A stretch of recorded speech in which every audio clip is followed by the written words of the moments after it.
Pemerintah memastikan akan terus mewaspadai peluang masuknya varian baru virus COVID-19 Omicron di tanah air.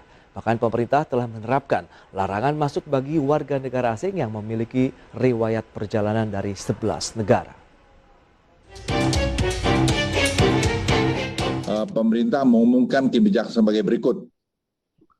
Pertama, pelarangan masuk untuk WNA yang memiliki riwayat perjalanan selama 14 hari terakhir ke negara-negara berikut: Afrika Selatan, Botswana, Namibia, Zimbabwe, Lesotho, Mozambik, Eswatini, Malawi, Angola, Zambia, dan Hong Kong.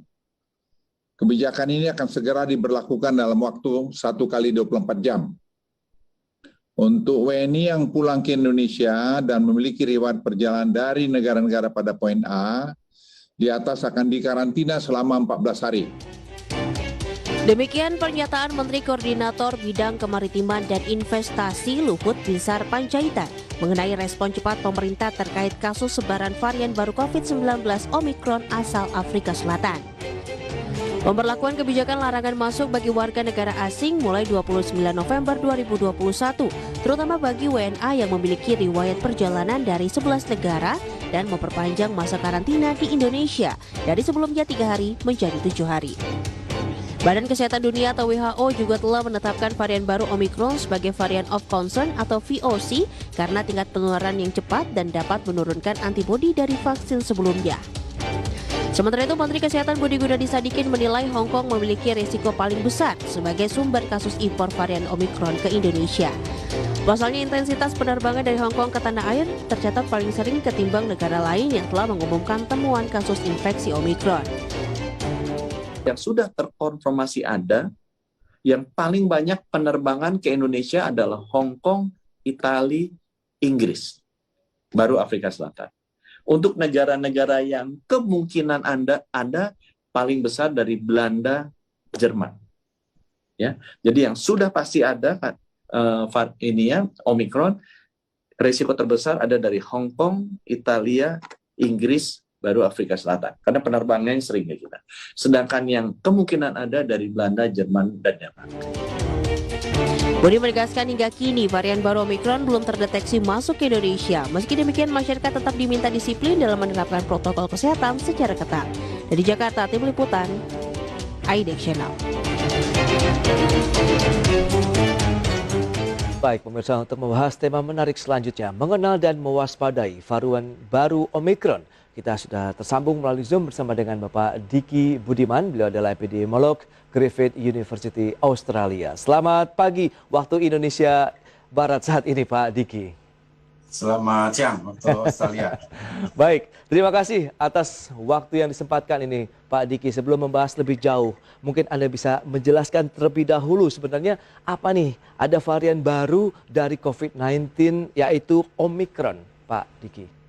Ya, Omicron sebagaimana varian sebelumnya hanya terjadi karena kita melihat ada ketimpangan dalam vaksinasi, ada kelemahan dalam strategi seperti 3T, 5M, dan juga pengabaian dalam beberapa protokol kesehatan. Jadi adanya pengabaian itulah yang akhirnya membuat virus ini leluasa dibawa manusia dan akhirnya dia leluasa juga menginfeksi manusia.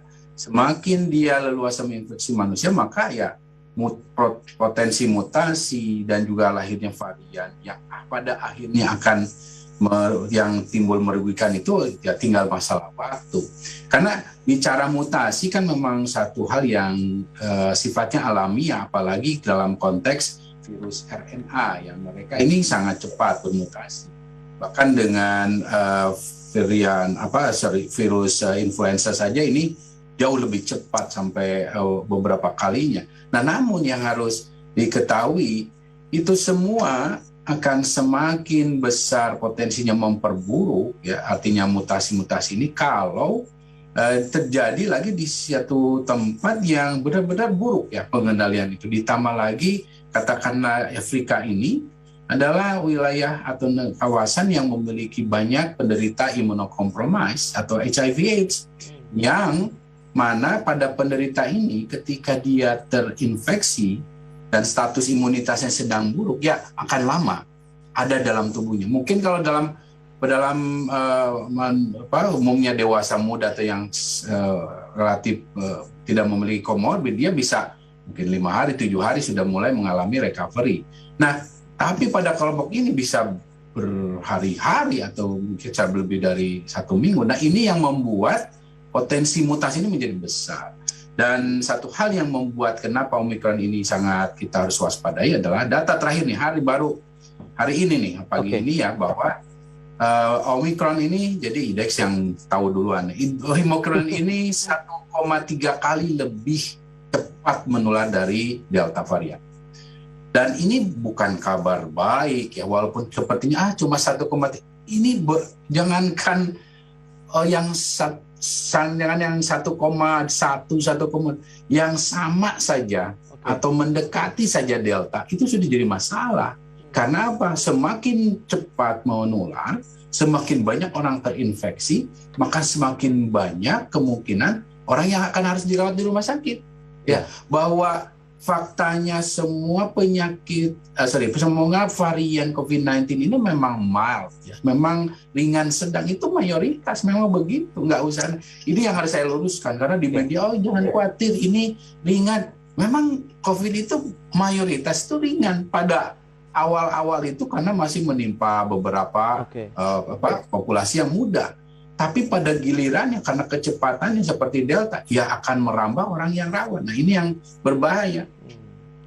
Baik, tapi kalau dari sisi pola penularannya begitu kan, Anda katakan ini juga tidak jauh ataupun dikhawatirkan akan seperti virus Delta sebelumnya yang juga ini menimbulkan kekhawatiran secara global. Bahkan di Indonesia kejadiannya juga sempat menghentakkan banyak orang begitu dengan demikian cepatnya virus ini menularkan dari satu pasien ataupun manusia ke manusia lainnya. Dari sisi pola penyebarannya sendiri untuk Omikron apakah sama?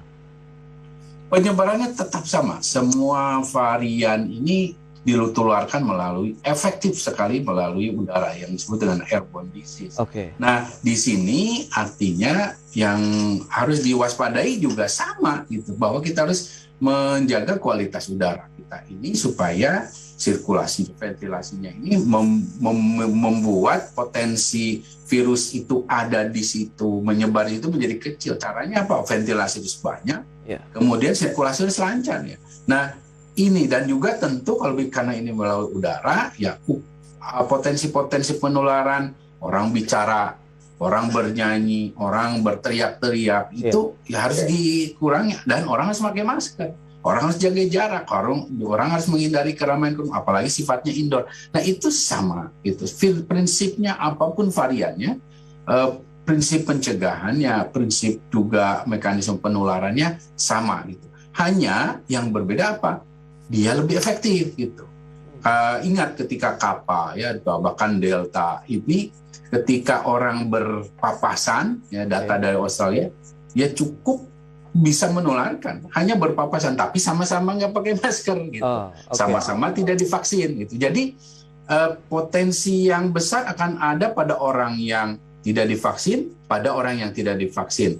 Orang yang tidak divaksin tidak pakai masker, orang yang tidak divaksin pakai masker, itu paling tinggi. Nah, itu yang harus kita hindari dengan cara apa? Kita harus divaksin, kita harus pakai masker, kita harus jaga jarak, kita hindari kalau di dalam ruangan ya jangan dalam ruangan yang sirkulasinya buruk dan juga lain-lain. Dan ini yang sifatnya relatif sama. Nah, namun sekali lagi masalahnya sekarang adalah banyak orang yang nggak konsisten, nggak disiplin, dan nggak sabaran gitu. Pengen cepat buka masker, pengen cepat longgar gitu.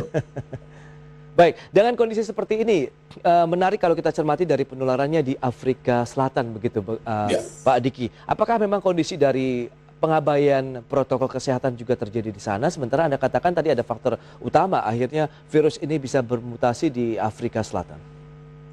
Jadi untuk saya luruskan bahwa memang betul virus ini pertama terdeteksi dan dilaporkan memang dari Afrika Selatan. Tapi bahwa asal muasalnya bukan dari Afrika Selatan, kemungkinan besar itu dari negara di kawasan, ya, di Mozambik ataupun di Botswana dan sebagainya, kita belum tahu. yang memang dari sisi kualitas intervensi, secara juga surveillance genomiknya, secara juga program vaksinasinya jauh lebih rendah. Dan di kawasan Afrika kita tahu ya Afrika Selatan lah yang paling sophisticated atau paling maju, advance dalam teknologi untuk mendeteksi, yaitu di genomic surveillance-nya, itu di whole genome sequencing. Jadi jangan aneh kalau Afrika Selatan lah yang dulu juga ketika beta ya dideteksi ya kan di Afrika Selatan. Kemudian sekarang ada varian Omicron ya dideteksi di Afrika Selatan. Karena memang paling bagus, dan ini juga tidak mengherankan kalau saat ini negara-negara yang pertama mendeteksi banyak negara yang kategori negara maju. Ya karena memang mereka lebih canggih dalam radar sistem deteksinya. Bukan berarti Indonesia aman, enggak. Bahkan sebaliknya tidak aman itu, karena bandingannya begini ya, bahwa kapasitas sequencingnya yang dari total kasus infeksi COVID yang kemudian di sequencing ya, di sequencing itu artinya dicari benar ini varian apa gitu. Itu Indonesia hanya 0,2%. Hanya 0,2%, jadi sedikit sekali.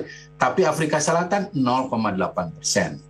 Kalau Australia sebagai negara maju ya 21%. Jadi ibaratnya kalau punya jaring, ya jaring yang digunakan itu sudah besar, juga kerap gitu. Sehingga kalau dia katakan, oh ini ikannya udah nggak ada ya, karena memang jaringnya besar dan kerap. Tapi kalau yang negara-negara yang kecil kemampuan sequencingnya ya jaringnya kecil, ya dia bilang, oh saya nggak ada ya, itu kan jadi pertanyaan. Apalagi kolamnya gede lagi seperti Indonesia. Nah ini yang artinya kita harus hati-hati dalam masalah klaim ini, dan juga melihat bahwa oh negara ini sumber masalah. Enggak juga, belum tentu. Karena masalah varian ini tidaklah serta-merta, oke kalau gitu tutup aja akses, kan begitu ya. Sekarang tutup akses dari Afrika dalam ini tidak menyelesaikan masalah dan hanya menunda waktu. Karena yang paling penting dalam merespon ini adalah, satu, jangan panik jelas. Kedua, perkuat di pintu perbatasan, tapi harus konsisten. Harus terus jaga ini, yang makanya dari dulu saya selalu rewel masalah 7 hari karantina. Dan di dalam negeri kita harus perkuat 3T, 5M, vaksinasi dan juga surveillance genomik. Dan berikut ini akan kami sampaikan infografik untuk Anda terkait dengan larangan masuk dari warga negara asing dari 11 negara. Kita lihat mana saja. Ya, ada Afrika Selatan, kemudian Botswana, Hong Kong, Angola, Zambia, Zimbabwe, Malawi, Mozambik, Namibia, Eswatini dan juga Lesotho. Ini adalah beberapa negara yang memang tadi sempat dijabarkan menjadi salah satu sumber ya transmisi yang pertama kali juga terdeteksi dari wilayah Afrika. Kemudian kita lihat arahan Presiden Jokowi ini terkait dengan APBN 2022 apa saja. Yang pertama kita lihat masih fokus dalam pengendalian pandemi COVID-19 dan juga memperbaiki sektor kesehatan, menjaga kemampuan masyarakat dengan program perlindungan sosial, meningkatkan kualitas SDM, kemudian pembangunan infrastruktur serta adaptasi teknologi, desentralisasi fiskal, kemudian juga meningkatkan efisiensi penganggaran. Dan selanjutnya kita akan lihat dari sisi alokasi dana PEN-nya sendiri atau pemulihan ekonomi nasional di tahun 2022 mendatang yang sudah ditetapkan sekitar 414 triliun. Ini terdiri dari belanja kesehatan 117,9 triliun rupiah, perlindungan sosial 154,8 triliun, pemulihan ekonominya 141,4 triliun rupiah. Baik, kita akan lanjutkan kembali perbincangan bersama dengan Bapak Diki Budiman, epidemiolog dari Griffith University Australia. Baik Pak Diki, kita akan lanjutkan kembali Pak. Tadi sudah disampaikan dari beberapa data, tapi saya akan fokus dulu dari penetapan WHO ini terkait dengan variant of concern dari Omicron ini. Mungkin bisa dijelaskan dari variant of concern ini tahapannya seperti apa sih Pak? Bahwa ketika satu varian, karena varian ini bahkan tiap minggu tuh ada sebetulnya ya, ada bahkan banyak sekali. Dan namun yang menjadi concern kita, makanya namanya varian of concern, adalah varian yang memiliki atau memenuhi kriteria. Memenuhi kriteria apa? Yaitu bahwa apakah dia itu cepat menular, lebih efektif menular.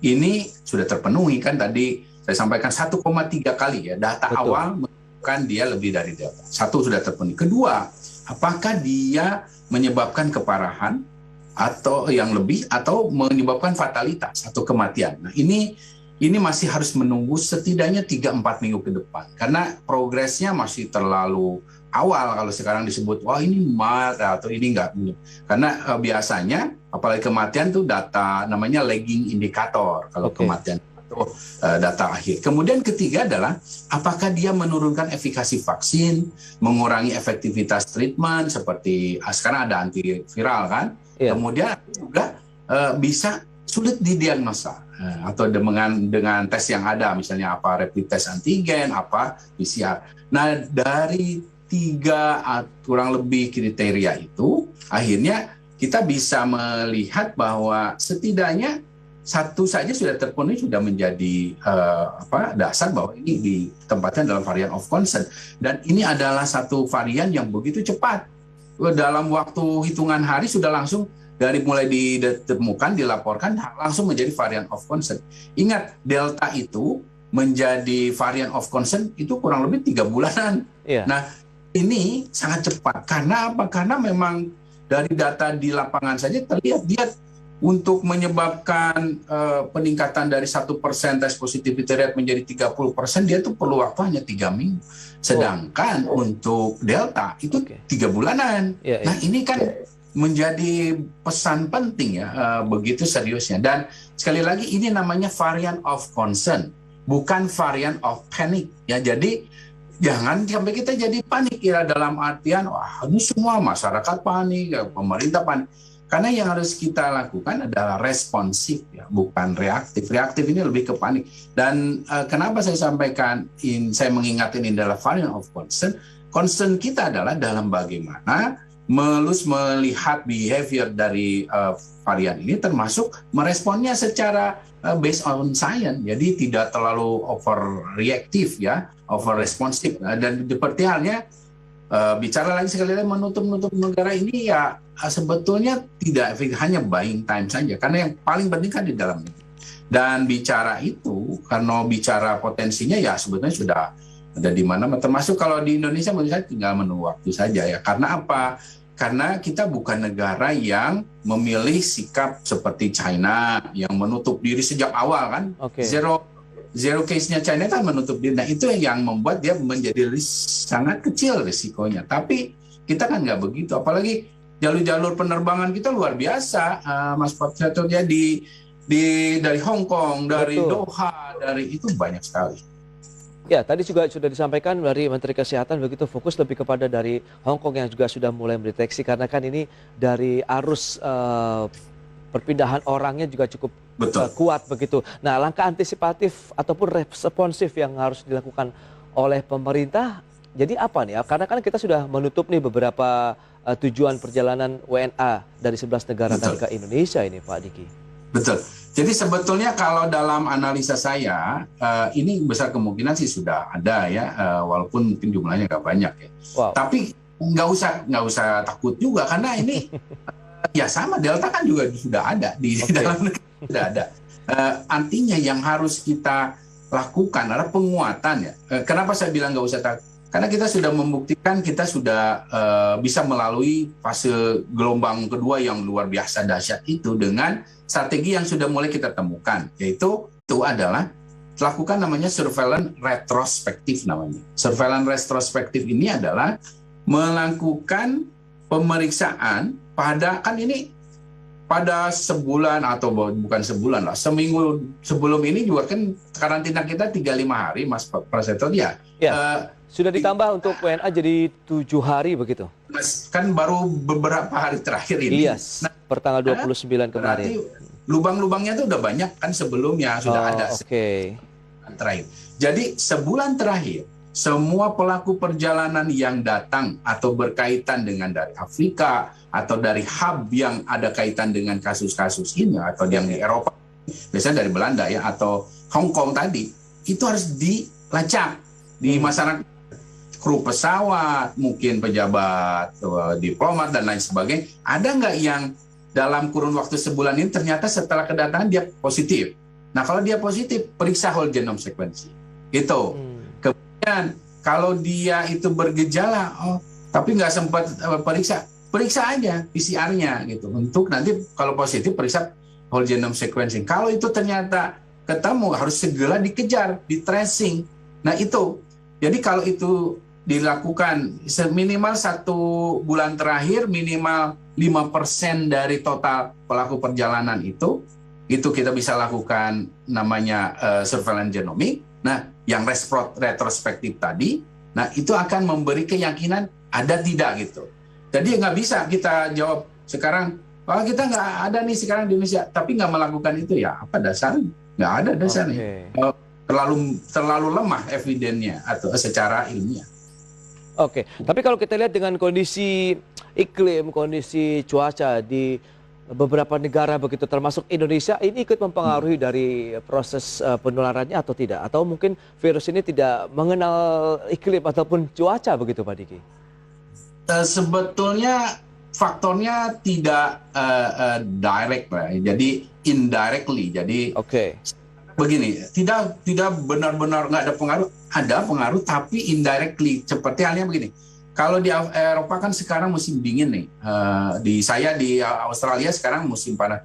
Nah, musim dingin ini membuat orang itu kan banyak di indoor, di dalam ruangan. Orang menjadi lebih sering, artinya jadi padat gitu, crowded bahkan. Nah, ini yang membuat kita harus waspada karena kualitas udara indoor itu cenderung lebih buruk dari outdoor.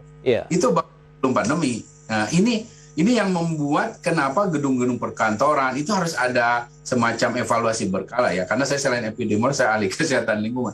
Nah, ini yang artinya dalam konteks Omicron ini kita harus melihat bahwa faktor cuaca ya jangan jadikan andalan, bahkan dengan varian-varian lain. Tapi setidaknya ya kita diberkati lah di Indonesia ini dengan suhu yang relatif stabil, orang tidak terlalu sering atau masalah keluar ruangan itu nggak jadi masalah kan.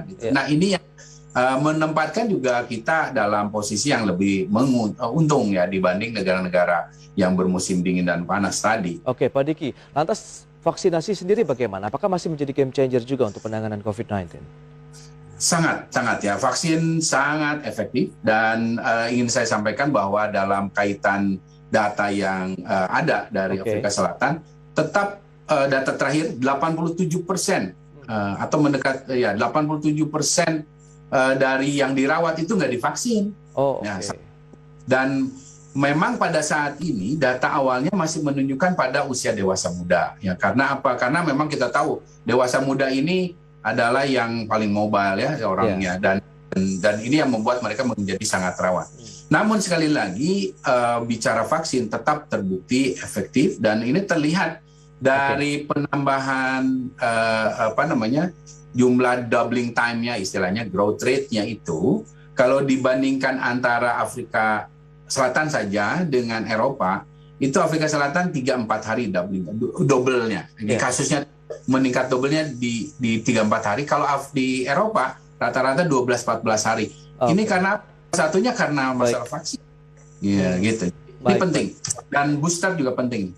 Oke, semoga ini tidak menjadi suatu permasalahan baru di Indonesia. Yang penting tadi kita harus responsif tapi jangan reaktif dan juga tetap waspada saja begitu ya Pak Diki untuk menyikapi fenomena yang terjadi kaitannya dengan munculnya varian baru Omicron dari COVID-19. Baik Pak Diki, terima kasih banyak Pak atas informasi yang sangat luar biasa sekali yang sudah disampaikan untuk pemirsa IDX. Selamat melanjutkan aktivitas Anda kembali dan stay healthy Pak Diki. Sama-sama Mas Prasetyo.